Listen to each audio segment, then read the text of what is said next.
Galila. Pagod yung mga yun.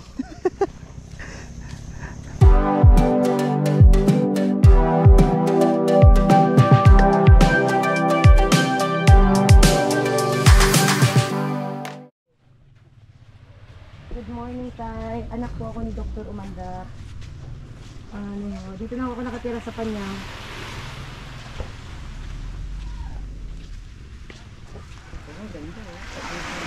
Ay, ito? Ganda pa ayos. Para lahat din. Ayan. Lahat ng pangingisda panakawil. Pwede.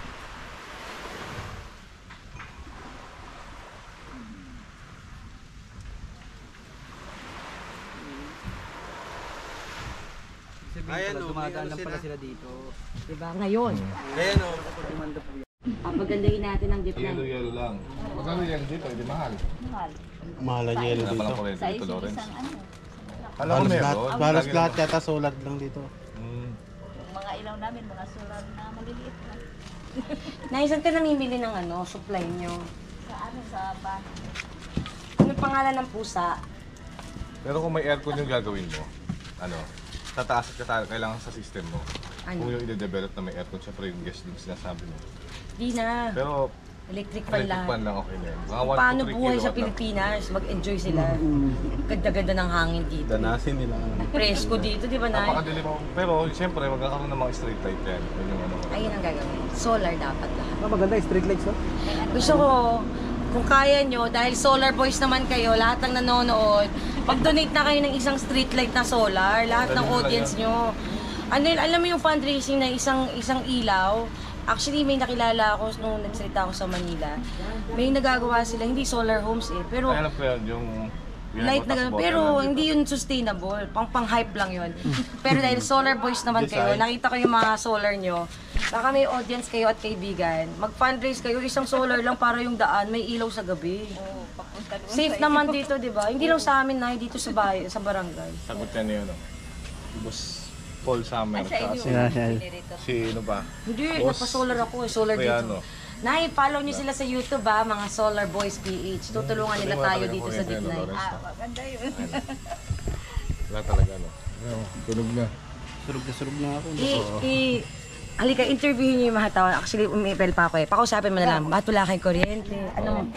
Ano palagay nyo pag Ay, nagka-kuryente? ilaw lang, solar lang yung gamit nila ngayon, no? 25. Isa po. Ay, salamat sa Coca-Cola guys. Kamusta naman? Nagaganda ng mga bata dito at gwapo. Magkano pala? Shame, taga-Deep Night din ako eh. Ano lang yun, maliliit lang na panel. Oo nga. Nagaganda eh. May Ready na ba tawa, tayo? meron. Wala talaga pala. Ano pangalan niyo naman? Mari. Sige, tulungan mo taga-dip na yun. Tutulungan ko talaga. Tatlo po, tsaka isang tatlo. mineral water na 100 lahat. Sakto. Bukas na rin. Thank you. Thank you po, Naya. Kaya mo pagka, sadali lang yan, solar. Nature is our future, di ba? Wala talaga pala. Hindi ko alam. Akala ko. Kala mo nag-hype lang ako. Naka-styling pa yun. Ayun, ang dami solar, Ngayon, naka-styling pa siya. may solar dito. Di halata. Hanap tayo ng Wow. parang 200. Isang daan. Dadala ko ng mga pakpak.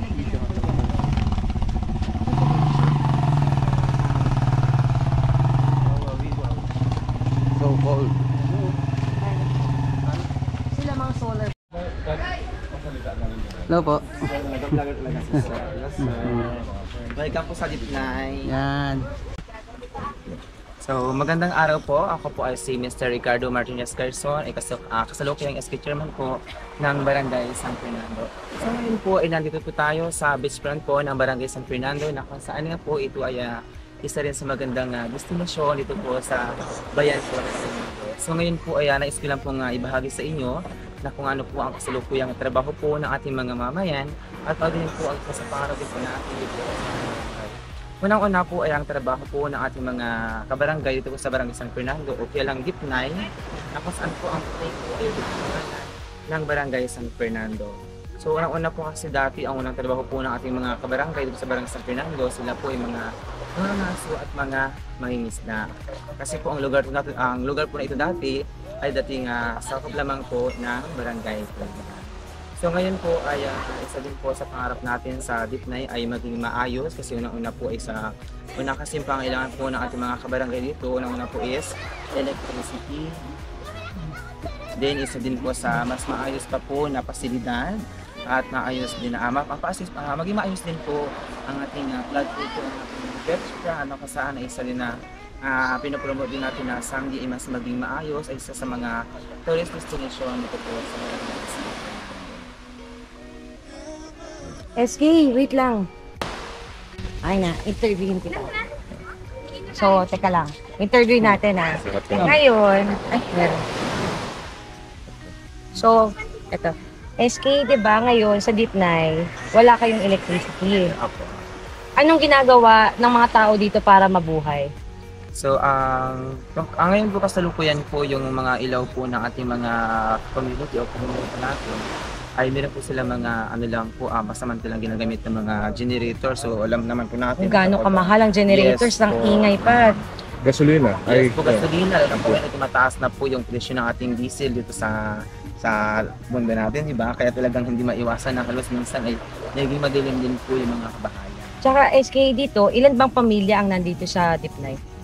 Ang Dipnay po ngayon ay meron po kami na sa 700 na population. 700 na tao lang. Household po, pero po ang ating population po ay nasa 2,600. 2,600. Tapos nakita ko, nung naghahanap kami ng soft drinks kanina, ay wala kaming soft drinks kasi wala ngang mga refrigerator pa dito. Opo. Ngayon, bumibili lang ng yelo. Saan ba kayo bumibili ng yelo? Kami po ay bumili po ng yelo doon po sa mga parating barangay pa po na kung saan kinakailangan po namin mag-travel na mahigit po nasa 30 minutes para lang po bumili po ng yelo.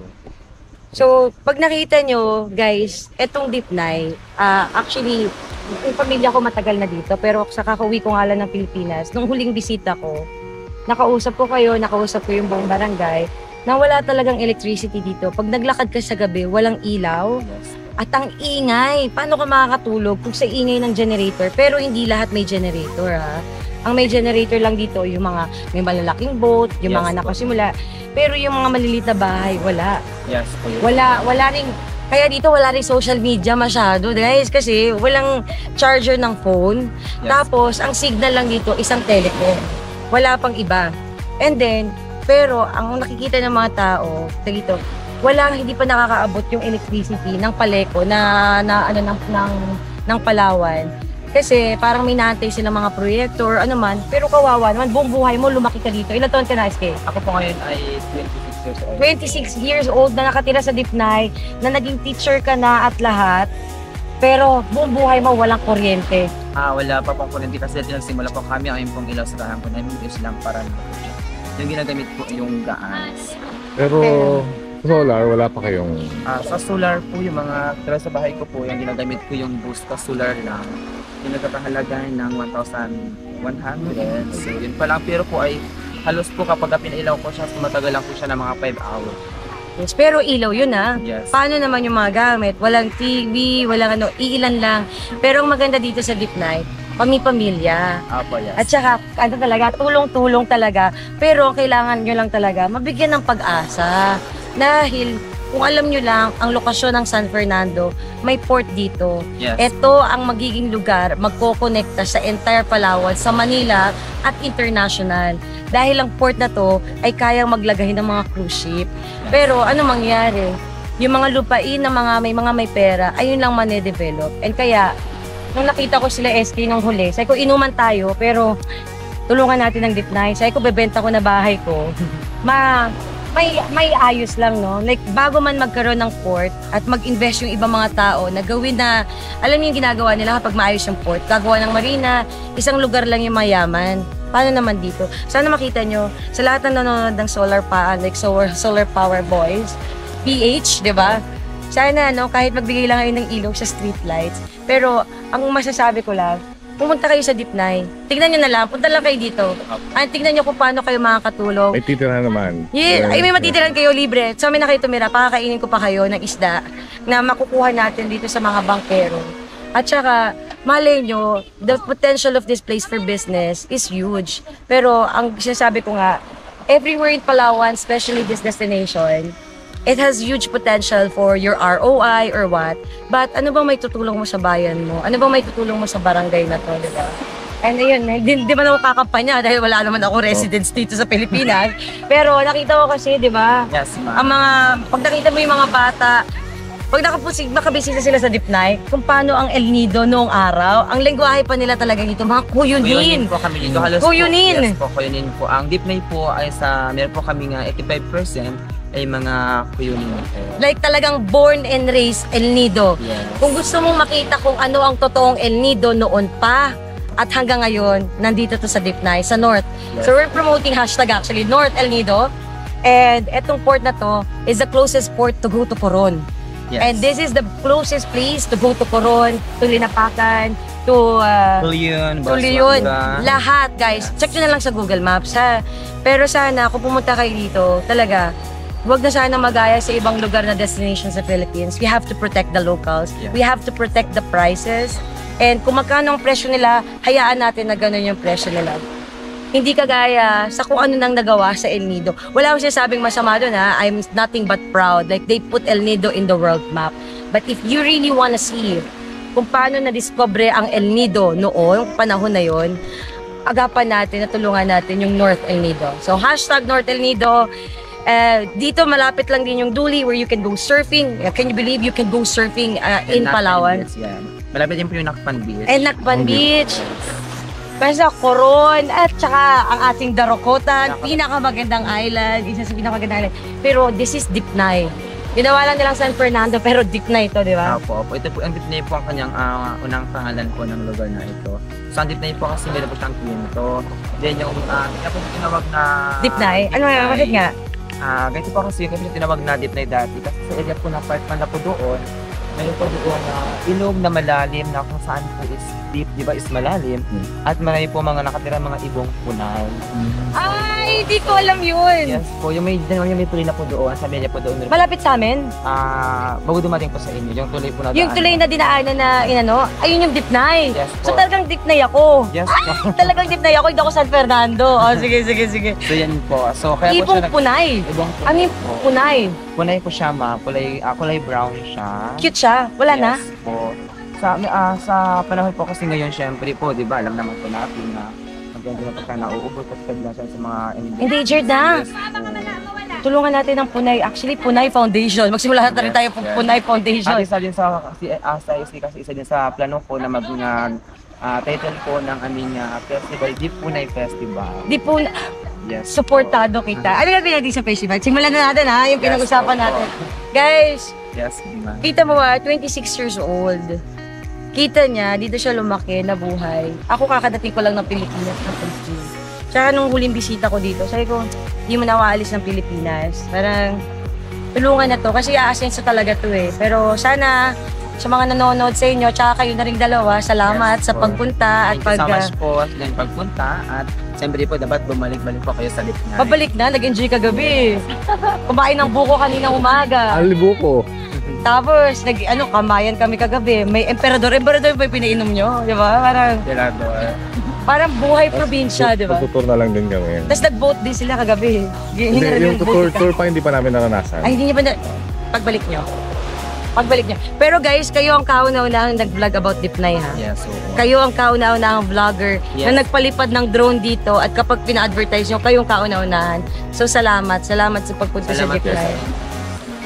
Eh, des, malay mo, matulungan tayo ng Solar Boys. Opo. Baka makatulong sila magbigay ng solar lang. Halimbawa, isang pamilya na maglinis, sabi mo nga, bossing, na maglilinis, or may magawa sa barangay, bibigyan nyo na isang solar panel. Alam mo yun, we can help one barangay at a time. Diba? Yes. Kaya, no? Kaya po Unti-unti. yun. Ano po, Kaya. sa paunti-unti at pagka kayo sa pagtutulog, kaya sabi ko nga po yung natin nandito talaga na posibleng mahabang bis din po. So kasi isa din talaga sa tanong, sabi ko na yung live community, yung mga yung mga po, sabi ko ay Ililipat natin lahat doon. Meron sa selling loading area. Ang lahat talaga. Doon natin sabi ko pagdating ng mga turista sa Dipnay, maganda yung kanilang magiging So, parang yung ginawa nila sa Port Barco, Nakpan, yes. talagang sila sa barangay, lilinisin talaga, ililipat na lahat doon sa port. Opo, yes. Para pag tagin ng tao, tingnan mo kung gaano kahaba ang port. ganda kaya, di ba? Yes, sobrang ganda din po talaga ng Ang display ganda. nila. Kaya kailangan talaga natin ay matulong na is mas mapa-improve po natin. Thank you. Thank you so much po. Thank you po.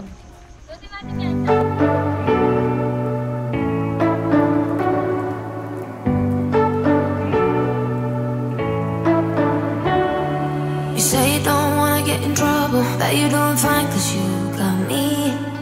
I don't wanna break your little bubble, but you gotta wake up to reality. Cause I can see in your eyes, your head is full of dreams. Tears are a proof of failure, you just gotta let them flow without judge. There's so many ways to be happy. You can do whatever you like. You don't have to be ready. You just gotta trust the right. Don't have to be scary. You just gotta follow the light. You're able to be happy. You can do whatever you like. You don't have to be ready. You don't have to be. I see you hesitating while you're waiting, like somebody's gonna give it to you. You gotta chase it, gotta believe it. You gotta go get it for yourself. Cause I can see in your eyes, your head is full of dreams. Tears are a proof of failure, you just gotta let them flow without judge. There's so many ways to be happy. You can do whatever you like. You don't have to be ready. You just gotta trust the right. Don't have to be scary.